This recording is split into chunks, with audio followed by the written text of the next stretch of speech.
नमस्कार मित्रांनो, मराठी क्राईम स्टोरीमध्ये आपलं स्वागत आहे. आजची सत्य घटना आहे यमुनानगर जिल्ह्यातील जगाआदी नावाचं एक गाव आहे आणि याच गावात यादव भवन नावाचा एक बंगला आहे. प्रियंका बत्रा आणि याच घरात प्रियंका नावाची महिला 4 जणांचा परिवार राहत होता. नवरा योगेश हा एक बिझनेसमॅन होता. त्याची बत्रा नावाची प्लायवूड नावाची कंपनी होती. त्यात प्लायवूडचे मॅन्युफॅक्चरिंग करत होते. याशिवाय योगेशकडे अनेक व्यवसाय होते. तो शहरातील नामांकित एक करोडपती व्यक्ती होता. त्याची गणना श्रीमंत लोकांच्या यादीमध्ये होत होती. योगेश आणि प्रियंका यांच्या लग्नाला जवळपास 17-18 वर्ष झाली होती. त्यांचे लव्ह मॅरेज झाले होते. त्यांची लहान 2 मुले देखील होती. ते शिक्षण घेत होते आणि योगेशचे आईवडील आणि इतर कुटुंबीय उत्तराखंड येथे खटिया नावाच्या ठिकाणी राहत होते. घरात कोणत्याही गोष्टीची कमी नव्हती.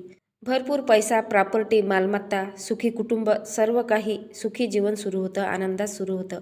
28 मे 2016च्या सकाळी योगेश आणि त्याची पत्नी प्रियंका आणि त्यांची 17 वर्षाची मुलगी हे तिघेही जण घरी होते. योगेश आणि प्रियंका वरच्या फ्लोअरवरती झोपत होते तर मुलगी फर्स्ट फ्लोअरवर राहत होती. 28 मेला प्रियंका सकाळी उठते आणि योगेशचं देखील उठण्याची वेळ झाली होती. म्हणून प्रियंकाने शेजारी झोपलेल्या नवऱ्याला उठवले. मात्र योगेश बत्रा यांनी कोणतीही प्रतिक्रिया दिली नाही. पत्नीला वाटलं कदाचित गाढ झोपलेला असेल. त्यानंतर तिने त्याला पुन्हा आवाज दिला तरीही योगेश उठला नाही. म्हणून पत्नीने जवळ जाऊन श्वास तपासला. तेव्हा कळलं की योगेश यांचा मृत्यू झालेला आहे. ती प्रचंड घाबरली. तिने शेजाऱ्या-पाजाऱ्यांना आवाज दिला, आरडाओरडा केला. लगेच वडिलांना फोन देखील केला. काही वेळात लोक देखील जमा झाले.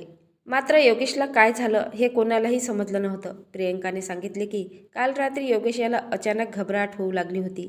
त्याला घाम देखील येत होता. कदाचित त्याने वाईट स्वप्न बघितले असेल असं तिला वाटले. नंतर तो पुन्हा ठीक झाला आणि पुन्हा झोपी गेला. पण सकाळी त्यांना हार्ट अटॅक आला असेल असा अंदाज लावला गेला. लगेच त्यांना हॉस्पिटलमध्ये नेण्यात आलं. मात्र डॉक्टरांनी त्याला मृत घोषित केलं. प्रियंकाचे वडील डॉक्टर होते. मुलीने जेव्हा वडिलांना ही माहिती दिली तेव्हा हार्ट अटॅकची शक्यता मानली गेली. त्यानंतर प्रियंकाने सासरच्या मंडळींना फोन करून ही दुःखद माहिती सांगितली. लगेच योगेशचे आईवडील घरी पोहोचले. घरात सर्वच रडत होते. मात्र आश्चर्याची गोष्ट म्हणजे योगेशच्या मृत्यूबद्दल कोणालाही संशय आला नाही.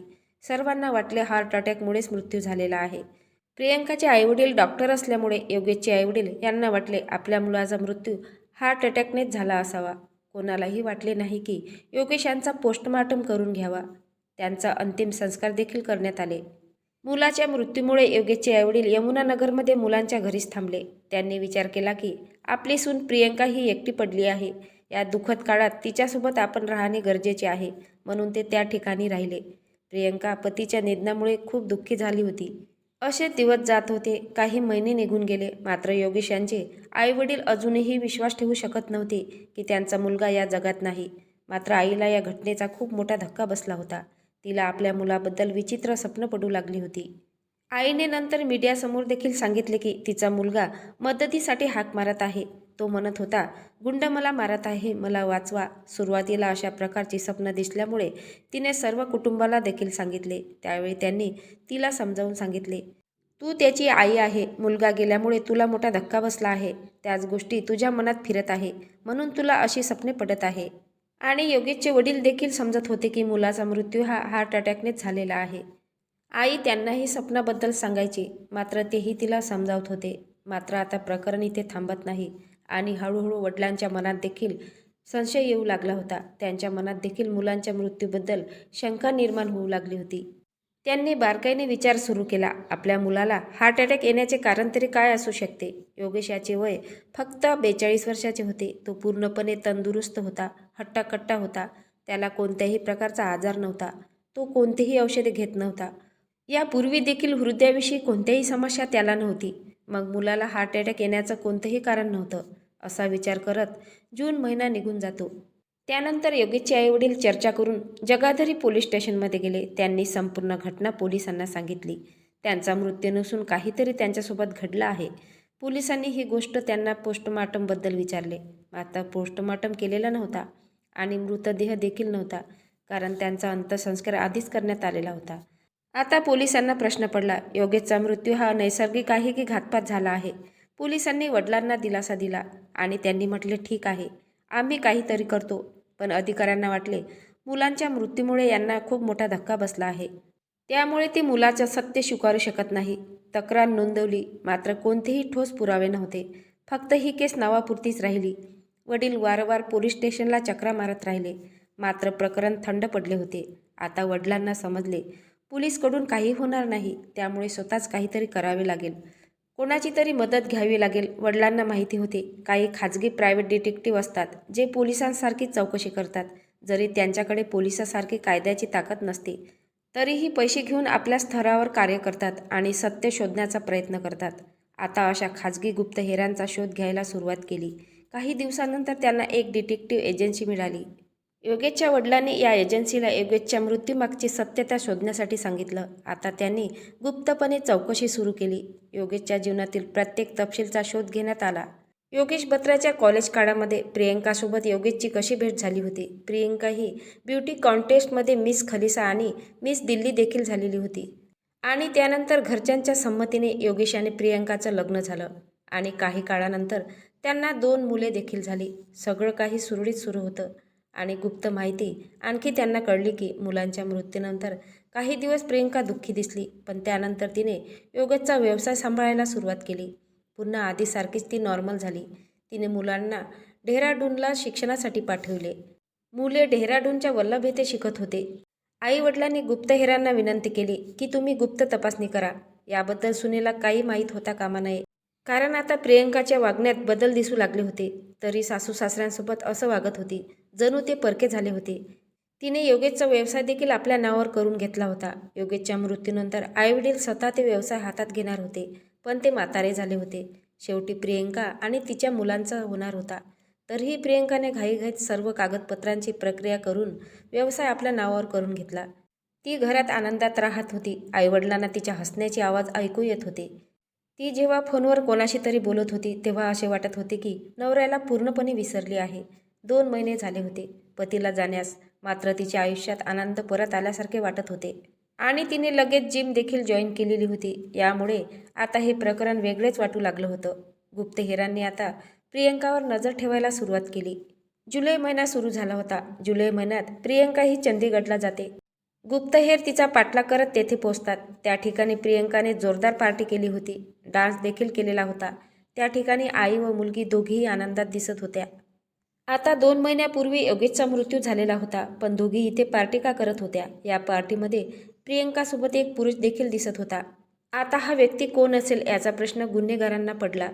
आणि या पार्टी दरम्यान गुप्तहेरांनी त्या दोघांचे फोटो घेतले, मुलींचेही फोटो घेतले आणि त्या ठिकाणावरून परत आले. 23 जुलै 2023ची रात्र होती. गुन्हेगारांनी हे फोटो योगेशच्या आईवडिलांना दाखवले. फोटो पाहताच वडिलांनी सांगितले, हा माणूस तर अनेकदा आमच्या घरी आलेला आहे. याचे नाव रोहित कुमार आहे. तो एक जिम ट्रेनर होता. ज्या जिममध्ये प्रियंका जात होती तिथे तो ट्रेनिंग देत होता. आणि गुप्तहेरांना एक धक्कादायक माहिती मिळाली. प्रियंकाने त्या व्यक्तीला 30 लाख रुपयाची तब्बल कार गिफ्ट दिली होती. एवढा मोठा गिफ्ट दिल्याने आता गुप्तहेरांना प्रियंका आणि त्या व्यक्तीवर संशय आला. त्यानंतर गुप्तहेरांनी सर्व पुरावे वडिलांना दिले आणि ते पोलिसांकडे गेले. 14 सप्टेंबर 2014 पर्यंत योगेशच्या मृत्यूनंतर जवळपास 3.5 महिन्यानंतर पोलिसांनी FIR नोंदवली आणि पोलिसांनी दोघांनाही ताब्यात घेतले आणि पोलीस स्टेशनला आणले. मात्र चौकशी दरम्यान दोघेही काही सांगत नव्हते. मात्र जेव्हा पोलिसांनी पोलिसी खाक्या दाखवला तेव्हा दोघांनीही आपला गुन्हा कबूल केला आणि त्यांनी सर्व घटना पोलिसांना सांगितली. 2015मध्ये प्रियंकाचे वजन हे वाढत होते. त्यामुळे प्रियंकाने जिम जॉईन केली होती आणि त्या जिममध्ये रोहित नावाचा एक ट्रेनर होता. तो तिला ट्रेनिंग देत होता आणि याच दरम्यान दोघांची घट्ट मैत्री झाली आणि मैत्रीचे रूपांतर प्रेमात झाले आणि हळूहळू त्यांचे शरीर संबंध सुरू झाले. योगेश हा नेहमी प्रियंकाच्या घरी येत होता आणि दोघांचे वासनेचा खेळ सुरू असायचा. आता या दोघांचं नेहमीच सुरू झालं होतं. आणि एक दिवस प्रियंकाचा पती योगेशने स्वतःच्या घरात प्रियंका आणि रोहितला नग्न अवस्थेत पकडले. त्यावेळी त्याने दोघांनाही वॉर्निंग दिली की यानंतर मला असं काही दिसलं तर मी दोघांची तक्रार पोलिसांत करेल, दोघांनाही जेलमध्ये टाकेल. या धमकीने दोघे घाबरले. मात्र प्रियंका ही जिम ट्रेनरसोबतचे संबंध सोडायला तयार नव्हती. ती वासनेच्या आहारी गेली होती. मात्र ती नवऱ्याला देखील सोडू शकत नव्हती, कारण तिला नवऱ्याची करोडोची प्रॉपर्टी पाहिजे होती आणि जिम ट्रेनर हा एक कर्जबाजारी व्यक्ती होता.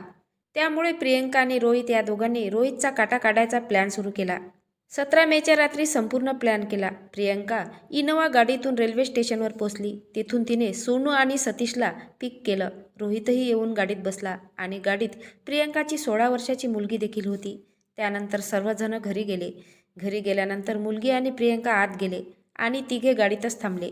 मुलगी फर्स्ट फ्लोअरवर गेली आणि प्रियंका ही योगेशच्या झोपण्याची वाट पाहू लागली. जवळपास 11 वाजले होते. 11 वाजता योगेश हा गाढ झोपी गेला. तेव्हा प्रियंकाने घराच्या मागचा दरवाजा उघडला आणि तिघांनाही इशारा केला. तिघेही जण घराच्या आत आले. सर्वजण बेडरूममध्ये गेले. लगेच रोहित आणि सतीश यांनी त्याला पकडले. त्याला इंजेक्शन देण्यात आलं. मात्र योगेशला याच दरम्यान जाग आली आणि त्याने झटापट सुरू केली. या झटापटीमध्ये इंजेक्शन तुटले. नंतर त्यांनी दुसरे इंजेक्शन भरले. तेही इंजेक्शन तुटले. त्यानंतर तिघांनी मिळून त्याचा गळा आवळला आणि त्याची हत्या केली. त्यानंतर तिघेही त्या ठिकाणावरून निघून गेले आणि प्रियंका ही रडण्याचं नाटक करायला सुरुवात केली. आपल्या नवऱ्याचा हार्ट अटॅकने मृत्यू झाला आहे असा बनाव तिने रचला. मात्र योगेशच्या वडिलांना तिच्यावर संशय आल्याने त्यांनी पोलिसात धाव घेतली आणि प्रियंकाच्या मागे गुप्तहेर देखील लावले. त्यामुळे हा सगळा गुन्हा उघडकीस आला. गुन्हा हा कधीही लपत नाही हे मात्र सत्य आहे. केवळ वासनेमुळे तिनं आपल्या करोडपती नवऱ्याची हत्या केली आणि शेवटी जेलात जाऊन बसली. पोलिसांनी रोहित आणि रोहितचा मित्र श्याम सुंदर उर्फ सोनू आणि सतीश कुमार आणि प्रियंका या चौघांना पोलिसांनी अटक केली. मित्रांनो, तुम्हाला या घटनेबद्दल काय वाटते नक्की कमेंट बॉक्समध्ये सांगा. नवीन असाल तर चॅनलला सबस्क्राईब करा, लाईक करा. भेटूया पुढल्या व्हिडिओत. जय महाराष्ट्र.